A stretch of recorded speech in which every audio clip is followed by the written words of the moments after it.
E o que você acha da escola como instituição hoje em dia? Por exemplo, eu não gostava de estudar. Eu não gostei do meu período na escola. Não foi um período muito agradável pra mim. E muito pelo que você falou. Porque eu não queria estar ali. Tipo, eu sentia que eu era forçado a aprender algo que eu não estava interessado. Então, aquilo me dá um sentimento muito ruim de ser forçado a fazer algo que eu travo, eu não consigo fazer. Então eu tive uma experiência frustrante durante a escola e eu acho que isso é muito atribuído pelo formato da escola em si mesmo, né? A gente tá meio ultrapassado. Como que você enxerga isso? Você enxerga algum jeito da gente melhorar? Tem muitos, né? Aí eu acho que são vários os problemas, né? Eu penso que, em primeiro lugar, de fato, a educação ela não pode trabalhar só com aquilo que previamente interessa ao aluno. Por quê? Porque o aluno tem que, de certa forma, descobrir interesses no processo. Interesses que ele não poderia ter, porque ele não tinha condição. Mas a escola mostra, olha, isso aqui que você ainda não sabe que é legal, veja como é legal. Então, nesse sentido, há um processo de descoberta que a escola tem que patrocinar. Ponto número 2. Um dos papéis da escola, na minha opinião, é permitir uma descoberta de si, né? Em outras palavras, multiplicar experiências e dar ao aluno a chance de perceber que ele é ruim nisso, ruim nisso, ruim nisso, ruim nisso, odeia isso, mas tem um negócio que faz ele vibrar muito, que é isso aqui. Então, bom, agora você descobriu qual é a tua praia. Aliás, essa expressão dos jovens, ela é maravilhosa, né? Essa não é a minha praia. Isso tem um significado, porque isso aí nossa, desde os gregos, né? É a essência, é a natureza, é o daimon interior dos estoicos. Cada um chama isso de um jeito. E aqui hoje a gente chama de minha praia. Essa não é a minha praia, né? Então, nem sempre o aluno sai da escola sabendo qual é a praia dele. Haja visto o número de tentativas de vestibular, que o cara começa uma faculdade, começa outra, sabe? Porque a escola ela foi omissa nessa tarefa. Terceiro ponto, há uma resistência às mudanças, e se você parar para pensar, o currículo escolar, ele é uma escolha. Quer dizer, eu te dou um exemplo. Todos nós aqui estudamos a Revolução Francesa. Se bobear, por 3, 4 meses, né? Mas nenhum de nós aqui estudou os grandes eventos da história dos países africanos. Então você percebe que a gente estudou umas coisas e não estudou outras que poderia ter estudado. Ora, então houve uma escolha. Essa escolha foi realizada por alguém. Esse alguém fez escolhas como todo mundo faz escolhas segundo os seus interesses. Então o currículo é uma coisa política, né?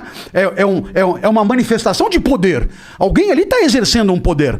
E eu penso que isso deveria ficar mais claro para que o aluno tivesse pelo menos a oportunidade de levantar a mão e dizer, justifique o nosso programa.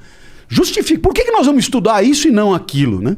E aí, eu tenho pelo menos um ponto que eu vou destacar, entre milhões de pontos possíveis, que é a questão da ética e da cidadania, né? Quer dizer, você estuda 4 anos de literatura, você vai na literatura portuguesa, você começa lá em Paio Soares de Taverosa, os trovadores, literatura, quer dizer, é do caralho literatura, eu amo literatura, né? E acho que devemos estudar literatura muito, mas aí você estuda também organelas citoplasmáticas em citologia, complexo de Golgi, mitocôndrias, você aprende que seno quadrado de θ mais cosseno quadrado de θ é igual a 1, e aí você atende log de A na base B é igual a X, porque B elevado a X é igual a A. E aí você vai. E aí pergunta, escuta, e na hora de viver em sociedade, na hora de viver na cidade, na hora de interagir, o que são valores éticos? Né? Aí fudeu, não tem. A palavra ética hoje é a palavra mais repetida no espaço público. Me conta assim, da onde essa palavra veio, o que ela significava antes, o que ela significa agora, qual é a diferença entre ética e moral? A moral desapareceu, ela não existe mais? O que foi que aconteceu? Por que as pessoas falam que falta tanta ética na nossa sociedade?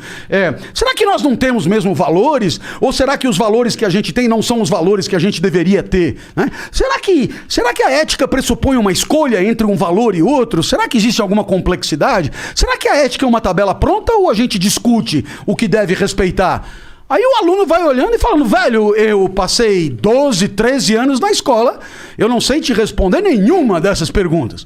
Bom, então aí eu devo entender o seguinte, que sobre as organelas citoplasmáticas, a gente ficou um semestre.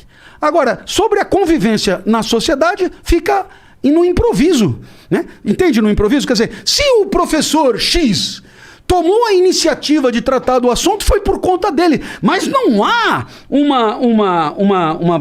eu diria, uma perspectiva sistemática, organizada, institucionalizada de ensino dessas questões, que são questões reconhecidas por todos como fundamentais. Quer dizer, pô, né? Porque o brasileiro é assim mesmo e tal, e ninguém olha. Bom, peraí, costuma-se dizer, né? Sempre responsabilizando a história, né, pela nossa situação, né? Não, porque quando os portugueses que vieram, eles eram presidiários e tal, e é por isso que a corrupção existe até hoje. Porra, mas não deu tempo ainda, velho, né? Já morreram os portugueses, os filhos, os netos, os bisnetos, não deu tempo de montar uma escola para formar gente honesta para dirigir o país, né? Entende? Quer dizer, isso parece que tira uma responsabilidade imensa que é a nossa, de formar a nossa classe dirigente, de formar uma cidadania lúcida, de formar, enfim... seres pensantes, cara, né? Só tem aqui na nossa sociedade, só tem a gente, velho. A impressão que dá é que todo mundo, o brasileiro é isso, o brasileiro é aquilo, o povo é isso, o povo é aquilo. Mas, velho, como é que você terceiriza se você é parte, né? Então, eu penso que há aí um monte de coisas que a escola poderia discutir e proporcionar, que são alternativas, que são necessárias, que são importantes, mas que, por conta, muitas vezes, de um apreço pela repetição, né, que é tranquilizadora, a gente acaba deixando as inovações tão alardeadas para o ano seguinte. Né? Eu acho que tem uma falta de vontade política nesse sentido aí, de formar cidadãos que consigam pensar. Né? É aquela velha história, né? Você vai fazer um cara que pensa e você não pode roubar ele, né? Fica mais difícil. Fica mais difícil, né? De tu enrolar aquela escolha política que a gente faz no currículo, né? A gente faz um currículo que é mais pro cara passar no concurso, pro cara fazer ele entrar na maquininha do sistema lá dos diplomas e dos, sei lá. É uma merda. Mas, pô, a gente só vai passar por essa mudança na educação quando mudar politicamente a estrutura do país. É foda, né? Porque eu acho que o certo era o contrário. Só vai mudar a política quando a sociedade se movimentar pra mudar a política. Porque assim, pra esperar pra partir desses caras... fudeu. Como você percebeu, é meio que dialético. Quer dizer, vamos pensar junto. Vamos imaginar que numa cidade de 100 mil habitantes tenha lá um prefeito com uma rede municipal de ensino de escolas da prefeitura.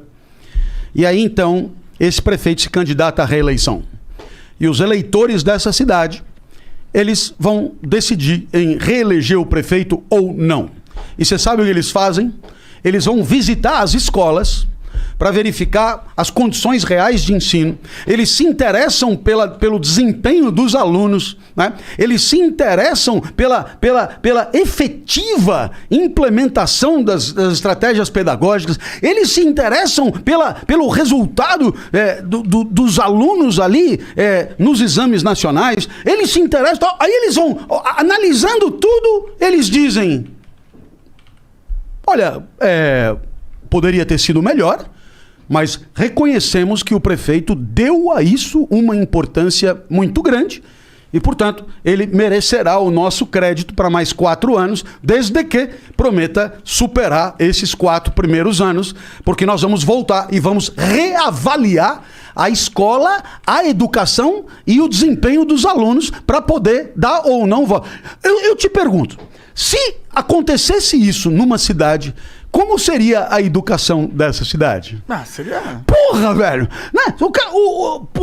Nossa, o professor ganharia pra caralho! Teria laboratórios, teria biblioteca, teria condições, as escolas trariam pedagogos estrangeiros. Velho, por quê? Porque o critério pra eu me reeleger é a educação. Então, velho, nós vamos deixar isso aqui um brinco, né? Eu te pergunto, se isso não acontece, por que será?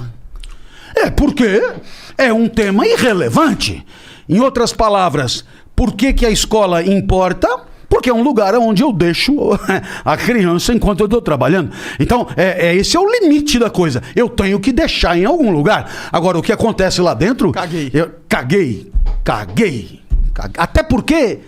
talvez nem tenha condição muito de avaliar e não tenho saco também de ir fuçar, não é a minha praia, foda-se. O fato é que ele fica lá, se bobear ele come, ele se diverte, já tá bom demais. E aí é claro, o profissional da política, ele que luta pelo poder, ele que luta dentro de um jogo por aumentar o poder que tem, ele que luta, como aliás em qualquer ramo, por subir na carreira, ele vai observar o que é sensível, o que é efetivamente relevante na hora de votar. E ele sabe fazer isso, porque para isso ele gasta com pesquisa e tal. E ele diz, olha, escola, né? Eu acho que o que importa é segurança mesmo. Nós vamos, perto da eleição, botar guarda em tudo que é esquina e bababá, e bababá. E aí sim vai ser mais efetivo para conseguir me reeleger. Então, você percebe que é um negócio muito... Pois é, porque se a sociedade for outra, a educação será outra. Se a educação for outra, a sociedade será outra. E o que acontece hoje é que a gente não sabe muito bem por que as coisas começaram, porque a nossa educação pública já foi bem melhor do que né? A gente não sabe muito bem o que levou a essa deterioração. Eu não sou um especialista disso, né? Mas o certo é que um diretor de escola na década de 50 do século passado ganhava o equivalente a um desembargador. Hoje provavelmente ganhe 10 vezes menos. Então a sociedade foi aceitando uma diminuição de qualidade do corpo docente, das condições materiais de estudo e assim por diante. E aí, é claro, os políticos souberam interpretar isso de forma a direcionar seus esforços, as verbas públicas, né, as políticas públicas para outros setores que não são a educação. É um pouco como eu entendo isso. Um pouco triste, mas real, né?